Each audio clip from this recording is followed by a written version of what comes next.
ছাত্ৰ ছাত্ৰীসকল প্ৰথমে মোৰ ইউটিউব চেনেললৈ তোমালোকক স্বাগতম জনালোঁ। আজি সপ্তম শ্ৰেণীৰ অংকুৰণ পাঠ্যপুথিৰ পাঠ নং 9 অসম নামৰ পাঠটিৰ ৰৈ যোৱা প্ৰশ্ন উত্তৰসমূহ দিব ওলাইছোঁ। আশা কৰোঁ তোমালোকে ভিডিঅ'টি শেষলৈকে চাই থাকিবা। লগতে চেনেলটো যদি ছাবস্ক্ৰাইব কৰা নাই ছাবস্ক্ৰাইব কৰি ল'বা। এতিয়া প্ৰশ্ন উত্তৰসমূহলৈ আহিছোঁ। 7 নং প্ৰশ্ন, তাৎপৰ্য বহলাই লিখা। সৰুটি হৈয়ে সংসাৰত সৰকিব পাৰি, ভেম আৰু আলাহেৰে উদ্গতি কৰিব নোৱাৰি।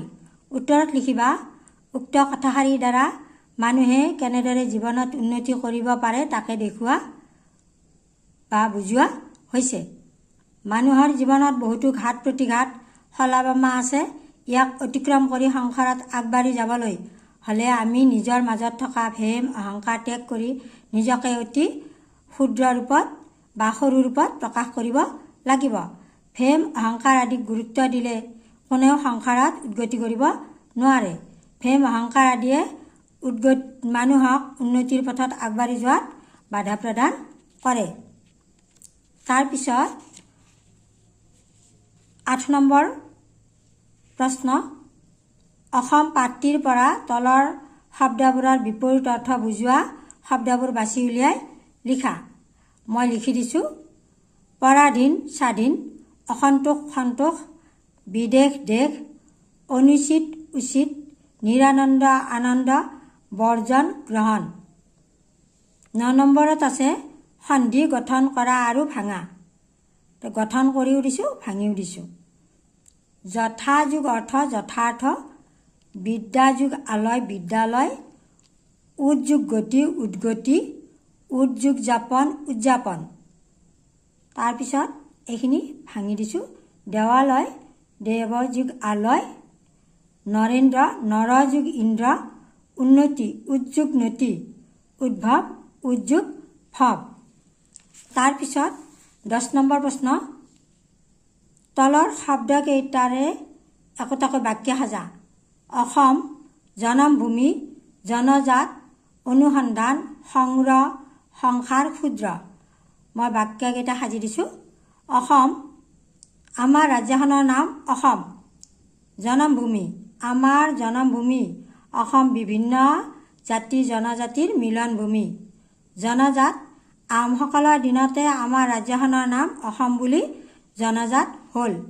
অনুসন্ধান, উৰা বাতৰিৰ সত্যাসত্য অনুসন্ধান নকৰাকৈ বিশ্বাস কৰিব নালাগে। সংগ্ৰহ, পুৰণি সাধু গীত মালিতা ক্ৰীড়া কৌতুক আদিৰ তথ্য সংগ্ৰহ কৰা উচিত। সংসাৰ, সৰুটি হৈয়ে সংসাৰত সৰকিব পাৰি। ক্ষুদ্ৰ, ক্ষুদ্ৰ বুলি কোনো কথাৰ প্ৰতি অৱহেলা কৰা অনুচিত। তাৰপিছত 11 নম্বৰ, তোমালোকে তলৰ শব্দকেইটাৰ প্ৰত্যয়বোৰ ভাঙি দেখুওৱা। শাৰীৰিক প্ৰত্যয় ভাঙিলে হ'ব শৰীৰ যোগ ইক, দৈহিক দেহ যোগ ইক, মৌখিক মুখ যোগ ইক, সামাজিক সমাজ যোগ ইক। তাৰপিছত 12 নম্বৰ প্ৰশ্ন লিখিবা। দেশৰ সেৱা কৰা মানে দেশৰ বাবে কৰা সকলো সৰু বৰ কাম।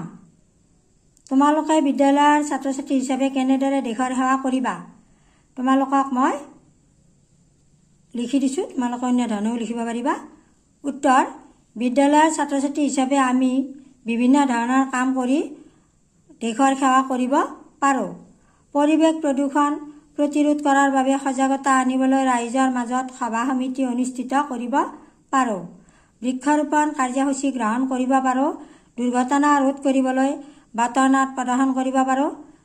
বানপানীৰ সময়ত দান বৰঙণি সংগ্ৰহ কৰি বানপীড়িত ৰাইজক সহায় আগবঢ়াব পাৰোঁ।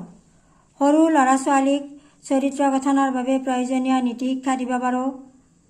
বিদ্যালয়ৰ ছাত্ৰ ছাত্ৰী হিচাপে বিদ্যালয়খন চাফ চিকুণকৈ ৰাখিব লাগে বা ৰাখিব পাৰোঁ। এইদৰে বিভিন্ন ধৰণৰ কাম কৰি সমাজৰ হিত সাধন কৰাৰ লগতে দেশৰ সেৱা কৰিব পাৰোঁ। তাৰপিছত 13 নম্বৰ প্ৰশ্ন লিখিবা। আহোম ৰজাৰ দিনৰ কি কি কীৰ্তিচিহ্ন আমি এতিয়াও দেখিবলৈ পাওঁ, নামবোৰ লিখা। উত্তৰ: আহোম ৰজাৰ দিনৰ বিভিন্ন কীৰ্তিচিহ্নবোৰৰ নাম তলত উল্লেখ কৰা হ'ল। ৰংঘৰ, কাৰেংঘৰ, তলাতল ঘৰ, জয়দৌল, শিৱদৌল, জয়সাগৰ পুখুৰী, নামডাঙৰ, শিলৰ সাঁকো, গৌৰীসাগৰ, ধোদৰ আলি, ৰুদ্ৰসাগৰ পুখুৰী, চৰাইদেউ মৈদাম ইত্যাদি। তাৰপিছত 14 নম্বৰ প্ৰশ্ন, এই পাঠটোৰ আৰু অ' মোৰ আপোনাৰ দেশ গীতটিৰ লেখকজনৰ নাম লিখি তেখেতৰ দেশৰ বিষয়ে কেইষাৰিমান বাক্য লিখা। উত্তৰ মই লিখি দিছোঁ। এই পাঠটোৰ আৰু অ' মোৰ আপোনাৰ দেশ গীতটিৰ লেখকজনৰ নাম হ'ল ৰসৰাজ লক্ষ্মীনাথ বেজবৰুৱা। তেখেতৰ দেশৰ বিষয়ে কেইষাৰিমান বাক্য লিখা হ'ল। স্বদেশ আৰু স্বজাতিৰ প্ৰতি লক্ষ্মীনাথ বেজবৰুৱাৰ অপৰিসীম ভালপোৱা আছিল। তেখেতে দেশপ্ৰেমমূলক কবিতা ৰচনা কৰিছিল। তেখেতৰ গীত, নাট, হাস্য, ব্যংগাত্মক ৰচনাৱলীত স্বদেশ প্ৰেমৰ ভাৱ সুন্দৰকৈ প্ৰকাশ পোৱা দেখা যায়। স্বদেশ আৰু স্বজাতিৰ উন্নতিৰ বাবে মাতৃভূমিৰ সেৱাত ব্ৰতী হ'বলৈ তেখেতে সকলোকে আহ্বান জনাইছিল। তেখেতৰ স্বদেশ প্ৰেম অতুলনীয় আৰু অনুকৰণীয়। ভিডিঅ'টি ভাল লাগিলে তোমালোকে লাইক কৰিবা আৰু কমেণ্ট কৰিবা। আজিলৈ ইমানতে এৰিছোঁ। ধন্যবাদ।